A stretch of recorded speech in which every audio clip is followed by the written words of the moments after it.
আর বন্ধুরা, আমি ভাস্বতী রান্নাঘরের তরফ থেকে আপনাদের সবাইকে স্বাগত। আজ আবার চলে এসেছি একটা নতুন রেসিপি নিয়ে। আজকে আমি করে দেখাবো ফুলকপির একটা দুর্দান্ত স্বাদের রেসিপি। চলুন রেসিপিটা শুরু করা যাক।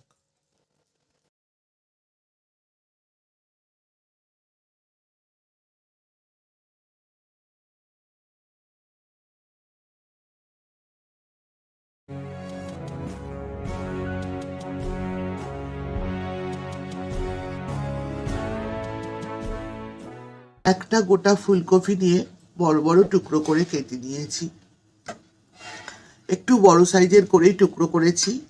এবার এটাকে আমি ভাপিয়ে নেব কড়াইতে বসিয়ে। বন্ধুরা, দেখতে পাচ্ছেন আপনারা, আমি গ্যাসের ওপর একটা কড়াই বসিয়ে দিয়েছি, গ্যাসটা অন করে নিয়েছি। কড়াইতে আমি জল গরম করবার জন্য জল দিয়ে দিয়েছি। জলের মধ্যে আমি সামান্য লবণ দিয়ে দিলাম। এবার আমি এর মধ্যে কেটে রাখা কফিগুলো ছেড়ে দিচ্ছি। একটু বড় বড় করেই এই রেসিপিটায় কফিগুলো কাটতে হবে, তাহলে ভালো লাগবে না খেতে। সবটা কফি একবারে ছেড়ে দিলাম। এবার আমি একটা ঢাকনা দিয়ে দেব। এটা যেহেতু একটু বড় বড় করে কাটে, একটু সময় লাগবে ভালো করে ভাপানো হতে। আমি 5 মিনিট পরে ফিরে আসছি। ফুলকপি পোস্ত করতে আরেকটা জিনিসও লাগবে, সেটা হচ্ছে কড়াইশুঁটি। আমি এখানে আমার হাতে 2 মুঠ কড়াইশুঁটি নিয়ে ভালো করে ছুলে ধুয়ে রেখেছি। ফুলকপিটা মোটামুটি হয়ে এলে তারপরে আমি এই কড়াইশুঁটিটা ওই গরম জলের মধ্যে দিয়ে দেবো। বন্ধুরা, আমি এখানে 8 চামচ পোস্ত নিয়ে নিয়েছি আর 8টা কাঁচা লঙ্কা নিয়েছি, কারণ কাঁচা লঙ্কাটা পোস্তর সাথেও লাগবে, তাছাড়া কাঁচা লঙ্কা বাটাও রান্নাটায় লাগবে। আমি একবারে বেটে নেব বলে। আপনারা যেরকম ঝাল খান সেটা বুঝে আপনারা নেবেন। কফিটা ভাপে হতে হতে আমি মশলার একটা পেস্ট তৈরি করে ফিরে আসছি। মশলার পেস্টটা রেডি হয়ে গেছে। এবার আমি পরের পর্বটায় যাব। 5 মিনিট পরে ফিরে এলাম। কফিটা মোটামুটি ভালো করেই ভাপানো হয়ে গেছে। এবার আমি কড়াইশুঁটিটা এর মধ্যে দিয়ে দিচ্ছি। এবার একটু ওপর নিচ করে দেবো কড়াইশুঁটি আর কফিগুলো দিয়ে। এবার গ্যাসটা অফ করে দিচ্ছি, দিয়ে ঢাকা দিয়ে দেব। বন্ধুরা, কয়েকটা কড়াই বসিয়ে দিয়েছি গ্যাসের ওপরে। এর মধ্যে আমি সর্ষের তেল দিয়ে দিচ্ছি। এখানে 4 চামচ সর্ষের তেল নিয়েছি। তেলটা গরম হয়ে গেছে। এবার আমি ভাপিয়ে রাখা কফি আস্তে আস্তে ছেড়ে দিচ্ছি।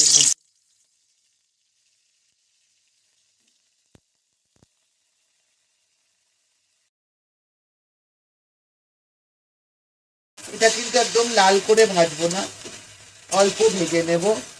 এবার এটার মধ্যে আন্দাজ মতো লবণ দিয়ে দেব।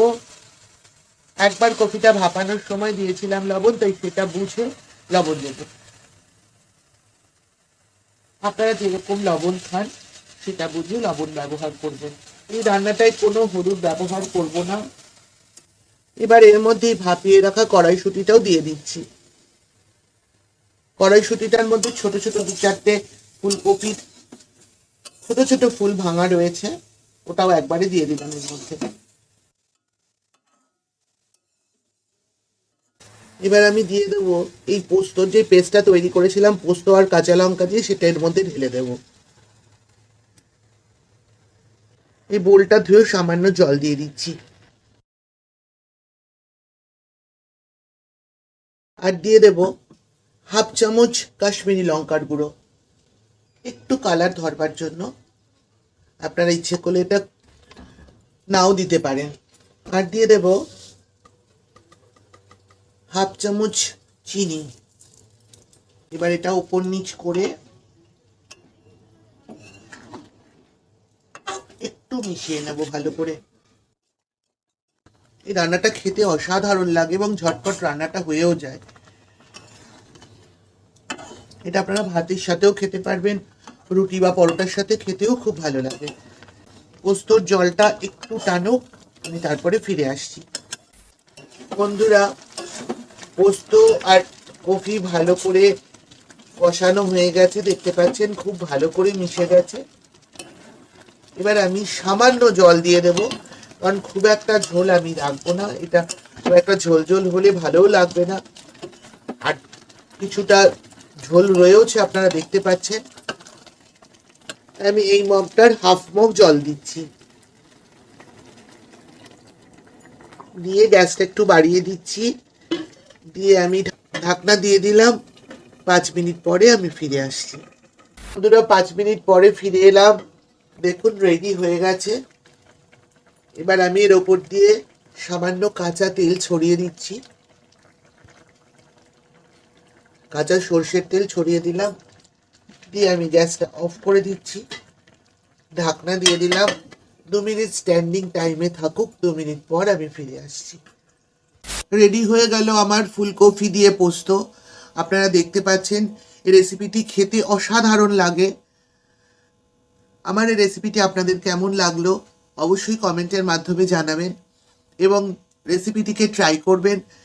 ট্রাই করার পরে এটা খেয়ে কেমন লাগলো সেটাও জানাবেন। আমার এই রেসিপিটি ভালো লাগলে অবশ্যই লাইক করবেন, শেয়ার করবেন, এবং যারা আমার চ্যানেলটিকে এখনও সাবস্ক্রাইব করেননি তারা অবশ্যই আমার চ্যানেলটিকে সাবস্ক্রাইব করবেন, পাশে থাকা বেল আইকনটি ক্লিক করবেন। আমার চ্যানেলের পাশে থাকবেন, চ্যানেলটিকে এগিয়ে নিয়ে যেতে সাহায্য করবেন। ভালো থাকবেন, সুস্থ থাকবেন।